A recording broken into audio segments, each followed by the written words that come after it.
Je vais faire un audio rapide aujourd'hui à propos de la méthode pour ne jamais se tromper dans ses choix de vie. Et pour ça, on va utiliser une méthode complètement contre-intuitive que nous, les hommes, de manière générale, on n'a pas l'habitude d'utiliser. Je vais vous dire ce que c'est.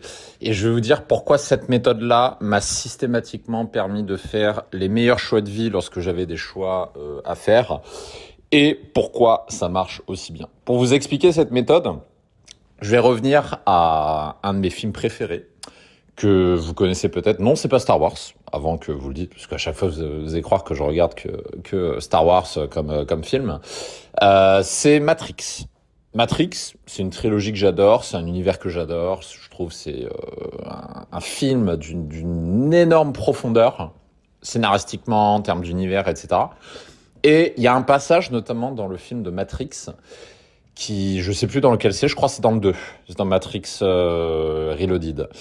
Et il y a un passage qui m'a marqué, parce que je m'en souviens encore aujourd'hui, parce que je trouve que ça s'applique parfaitement bien à la réalité. Donc c'est un passage dans Matrix 2, où, alors j'essaie de m'en souvenir, parce que ça fait longtemps que j'ai pas vu, Neo doit faire un choix, c'est-à-dire qu'il doit faire un choix entre faire un reset de la matrice, sauver l'humanité, mais perdre sa nana, ou alors, qui est en train de mourir, ou alors sauver sa nana, mais condamner l'humanité à une mort certaine. En gros, c'est ça le choix qu'il doit faire. Et là, vous avez Neo qui est là, il dit ouais, mais putain, mais en gros, il est là, c'est quoi ce choix de merde, quoi, putain. Et là, vous avez l'oracle qui dit oui, mais Neo, ce choix, tu l'as déjà fait. Tu l'as déjà fait, maintenant, il va juste falloir le comprendre, ce choix. Mais au fond de toi, tu l'as déjà fait. Et là, Neo, il comprend tout de suite là où ils veulent l'emmener. Mais ce qui nous intéresse plus particulièrement, c'est pas le choix que veut faire Neo, c'est cette philosophie de dire que j'adore, qui est le message de l'oracle, qui est de dire ce choix, tu l'as déjà fait. Et je trouve que finalement, quand on regarde dans le passé toutes les grandes décisions qu'on a eu à prendre dans notre vie, je pense que ça va résonner en vous parce que finalement, repensez à la dernière grande décision que vous avez dû prendre dans votre vie. À titre personnel, l'une des dernières décisions les plus lourdes que j'ai eu à prendre, c'était il y a quelques années, le jour où j'ai démissionné de ma dernière entreprise pour passer entrepreneur à plein temps. Donc c'était en 2020 de mémoire. Avant, j'étais à la DGA, donc Direction Générale de l'Armement, pour ceux qui connaissent. Donc, c'était là où je travaillais. Et c'est cette année-là que j'ai décidé de démissionner. Mais en fin de compte, la décision de partir, je l'avais déjà prise au moins 2 ans plus tôt. J'ai travaillé pendant 4 ans là-bas. Et, ça a été parmi les meilleures années de ma vie, hein, d'ailleurs. Je suis pas du tout fâché contre ce que je sais que sur Internet, il y a beaucoup de bashing sur ouais, le salariat, les entreprises, etc. Mais honnêtement, ces années-là, ça a été parmi les années les plus heureuses de ma vie, pour un certain nombre de raisons que je développerai pas ici. Mais durant ces 4 années, il y a déjà plus de 2 ans où au fond de moi, j'avais pris la décision de partir, pour un certain nombre de raisons, encore une fois. Mais je n'étais pas prêt à faire face aux implications de cette décision qui est... parce que les implications sont lourdes, hein, finalement. Les implications, c'était quoi? C'était mettre un trait sur ma carrière. C'est-à-dire qu'en gros, je tirais un trait parfaitement horizontal sur toute l'expérience cumulée, sur tout ce que j'avais fait jusqu'à présent. Je tire un trait sur la réputation que je m'étais construite au fil des mois et des années à travailler là déjà, où j'étais unanimement vu comme quelqu'un d'ultra compétent. Et j'avais toujours d'ailleurs les meilleures notations dans l'équipe. Et mon chef de l'époque pensait à moi pour des futurs postes de direction, etc. Donc ça impliquait de tirer un trait sur tout ça. Ça impliquait de tirer un trait également sur la stabilité du salaire, parce que ça, c'est un énorme avantage que vous avez en tant que salarié. C'est que quoi qu'il se passe, votre salaire est le même à la fin. Et en fait, on s'en rend pas compte, mais quand on est entrepreneur, alors certes, quand on est entrepreneur, on peut faire to the moon en termes de revenus, oui. Par contre, vous avez une incertitude totale sur vos revenus. Il y a des mois où ça se passe très bien, tant mieux. Et il y a des mois où vous êtes en stress parce que les revenus sont divisés par 2, par 3 et que vous vous demandez bien comment vous allez faire. Donc, quand on est entrepreneur, quand on passe de salarié à entrepreneur, on passe d'un monde de confort dans lequel vous avez toujours le même salaire à la fin du mois, donc vous savez que vous allez manger chaque mois, à un monde d'incertitude complet.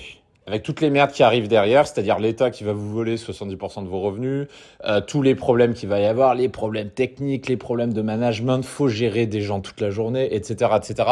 Donc c'est vraiment un changement complet de monde. Et à l'époque, pour moi, c'était un saut dans l'inconnu. Vraiment. C'était, je savais pas où j'allais. Enfin, si, je savais où j'allais, mais je me demandais si c'était vraiment la bonne chose à faire. Donc du coup, j'ai mis très longtemps à passer à l'action. Mais ce qui est intéressant de retenir, c'est qu'en fait, ce choix-là, comme je l'avais déjà fait, c'était inéluctable que je le fasse. Il n'y a rien, en fait, qui m'aurait fait revenir en arrière parce que, au fond de moi, en écoutant son cœur, finalement, parce qu'on va parler de ça, parce que l'audio, c'est ça, en fait, finalement, la méthode pour toujours faire des choix en accord avec vous-même, c'est d'écouter votre cœur. Chose qu'on ne fait pas assez souvent en tant que mec. En général, en tant que mec, quand on fait des choix, on écoute notre ego. C'est malheureux, mais c'est souvent pour ça qu'on fait des mauvais choix. Quand on écoute son ego, c'est peut-être le meilleur moyen qui existe de faire les plus mauvais choix dans la vie. Alors que écouter la raison du cœur, ça, vous êtes quasiment sûr de jamais vous tromper. Et à cette époque-là, mon cœur me disait que j'avais fait mon temps dans mes 10 années d'ingénieur et qu'il était temps de passer à autre chose, que j'avais besoin d'un nouveau défi, que j'avais besoin de dépasser mes limites finalement, d'aller dans zone de limite, de faire quelque chose que je n'avais jamais fait. C'était ça que me disait mon cœur. Mon cœur me disait que j'avais besoin de nouveautés aussi, d'excitation avec un nouveau défi, mais surtout de plus d'indépendance, chose qui était impossible à l'époque, puisque du coup, ouais, j'avais toujours travaillé du lundi au vendredi, etc. Et moi, quelque chose qui m'intéressait à cette époque-là, c'était cette perspective de reprendre le contrôle de mon temps et surtout de pouvoir choisir mes contraintes. Parce que quand on est entrepreneur, on a des contraintes. Par contre, la différence que quand on est salarié, c'est qu'on les choisit, ces contraintes. Libre à vous de travailler le dimanche si vous avez envie de travailler. Libre à vous aussi de ne pas travailler le lundi, par exemple, si vous n'avez pas envie de travailler. Et c'est ça, moi, qui m'attirait, c'était de pouvoir travailler les jours où j'avais envie de travailler et d'agencer mon temps comme j'avais envie de le faire. Un autre exemple, maintenant, de là où c'est important de choisir avec le cœur, c'est vos choix amoureux, par exemple. Essayez de vous souvenir la dernière fois où vous avez été... Enfin, sauf si vous avez jamais été en couple.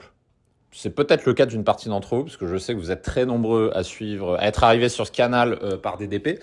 Donc je pense qu'il y a une partie d'entre vous qui a jamais été en couple, puisqu'encore une fois, on est tous passés par là, hein, c'est normal. Mais pour ceux qui ont déjà été en couple, heureux, amoureux, etc., je pense que vous serez d'accord avec moi de dire que quand vous avez rencontré cette femme-là, le meilleur mot que vous puissiez mettre en face, c'est le mot évidence. C'est-à-dire que le fait de vous mettre avec cette femme était une évidence parce que votre cœur vous disait c'est la bonne. Et ça, c'est quelque chose que j'ai vécu aussi. Et à chaque fois que je n'ai pas écouté mon cœur, ça a été une catastrophe. À chaque fois. Je me souviens notamment, il y a 2 relations amoureuses où la personne était amoureuse de moi, mais où moi je ne l'étais pas, où je savais que c'était pas la bonne personne, je savais que c'était pas celle qui pour moi, mais j'ai écouté mon ego, j'ai écouté surtout ma partie plus rationnelle, c'est-à-dire que je me suis dit ouais, mais peut-être qu'avec le temps ça va venir, peut-être que si, peut-être que ça. Ben en fait pas du tout. Parce que ce choix, en fait, je l'avais déjà fait. Au fond de moi, mon cœur savait déjà que ce n'était pas la bonne.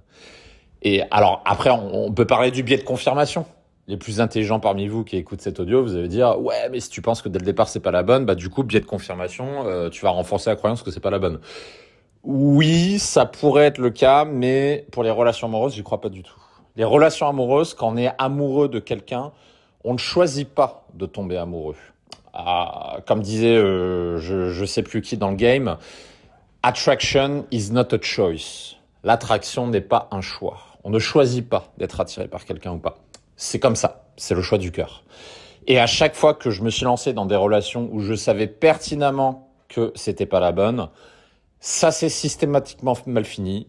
J'ai perdu mon temps. Et surtout, c'est là où je le regrette, j'ai fait souffrir inutilement quelqu'un. Parce que l'autre personne était amoureuse de moi, mais moi je ne l'étais pas. Alors que les 2 fois les 2 fois où j'étais en relation un peu plus de 3 ans, parce que à ce jour, j'ai eu 2 relations qui ont fait un peu plus de 3 ans chacune. Ce sont les 2 seules femmes que j'ai aimées dans ma vie, d'ailleurs. Je n'ai aimé que 2 femmes pour l'instant. Donc ces 2 femmes-là. La deuxième notamment, qui était encore un cran dessus par rapport à la première. Et ces 2 femmes-là, je me suis même pas posé la question. Alors peut-être au tout début, je savais pas trop, c'est vrai, surtout la deuxième d'ailleurs. Au début, j'hésitais un peu, etc. Mais en fait, assez rapidement, en écoutant mon cœur, en fait, il avait déjà fait le choix. Il avait déjà dit, c'est la bonne, c'est le type de nana qu'il te faut, c'est celle-là. Et j'ai écouté pour ces 2 histoires-là mon cœur et je ne l'ai pas regretté parce que ça a été des relations absolument extraordinaires. Et surtout, c'est des personnes que j'ai profondément aimées, d'un amour inconditionnel. Et parce que là, on parle de choix du cœur. Et alors que si j'avais connecté mon cerveau rationnel, j'aurais peut-être trouvé des raisons de ne pas me lancer dans la relation. Et ça aurait été une erreur. Et d'ailleurs, notamment la deuxième, une des raisons pour lesquelles aussi j'ai mis, je crois qu'il s'est écoulé 3 ou 4 mois avant que je lui dise « Ok, on est officiellement ensemble, etc. » Il s'est écoulé 3-4 mois. Et en fait, pourquoi il s'est écoulé 3-4 mois? Parce que j'avais une partie de mon cerveau qui avait peur de m'en mettre en couple. Parce qu'en fait, j'avais peur de revivre le même échec, la même souffrance que la première relation. J'avais encore des relents qui étaient là. Et du coup, j'ai ralenti ce processus à cause de ça. Mais au fond de moi, je savais très bien que c'était le type de femme qu'il me fallait parce que c'était ce que le choix du cœur disait. Donc, notamment pour les relations amoureuses, mais en fait, ça fonctionne pour tout. Ça, c'est une philosophie de vie auquel je crois vraiment. Quels que soient les choix que vous avez à faire, au fond de vous, vous l'avez déjà fait. Pareil, un autre exemple. À chaque fois que, par exemple, quand j'ai rencontré mon coach, j'en parle pas très souvent, mais je me fais coacher depuis à peu près 3 ans. Ce qui, on va dire, est quand même normal, puisque je suis la première personne à parler du coaching comme étant peut-être une discipline que tout le monde devrait faire dans sa vie. J'ai la croyance personnelle que tout le monde devrait avoir un coach dans sa vie, honnêtement, vu ce que ça apporte derrière. Et j'ai mis un moment à choisir ce coach-là. J'ai mis un petit moment. Par contre, le jour où je l'ai rencontré, j'ai senti que c'était la bonne personne, celle qu'il me fallait. Il me demandait pas pourquoi. Rationnellement, je pouvais l'expliquer, mais c'était surtout une vibration intérieure du corps qui me faisait dire que c'est cette personne-là dont j'ai besoin. Et je me suis pas trompé puisque ça fait plus de 3 ans qu'on travaille ensemble et cette personne-là m'a apporté énormément, évidemment sur le point de vue professionnel, mais surtout sur le point de vue personnel où j'ai beaucoup progressé sur tout un tas de trucs. Et qu'est-ce que je peux donner d'autre comme exemple? C'est à peu près tout en termes d'exemple. Donc, moralité, écoutez votre cœur. Quand vous devez faire un choix de vie, c'est bien d'être rationnel, c'est bien de réfléchir. Oui, il faut réfléchir. Mais, 1, écoutez le choix de votre cœur. Et 2, n'oubliez jamais que au fond de vous, ce choix, vous l'avez déjà fait. Est-ce que vous voulez, je sais pas, tiens, je prends un autre exemple. Est-ce que vous voulez vous expatrier, par exemple? De temps en temps, j'ai des personnes qui me parlent d'expatriation. Pas qu'en Pologne, d'ailleurs. J'en ai qui me posent la question pour la Pologne, mais pas que. Au fond de vous, est-ce que vous devriez vous expatrier ou pas? Vous l'avez déjà fait, ce choix. Juste écoutez ce que dit votre cœur. Votre cœur vous donnera la réponse. Vous l'avez déjà fait, ce choix. Est-ce que vous devriez vous mettre à la muscu ou pas? Vous l'avez déjà fait, ce choix. Est-ce que vous devriez changer de job parce que votre job actuel vous fait chier? Parce que vous avez un patron qui vous flique du lundi au vendredi de 8h à 18h et qui vous impose des heures supplémentaires qui sont alors qu'il ne devrait pas? Peut-être qu'au fond de vous, ce choix, vous l'avez déjà fait. Est-ce que vous devriez, je sais pas, déménager, changer de ville parce que, je sais pas, vous habitez, j'en sais rien, à Paris ou dans une autre ville et vous en avez marre de vous taper le métro tous les jours? Peut-être. Écoutez votre cœur. Qu'est-ce qui vous dit votre cœur? Il vous donnera la réponse.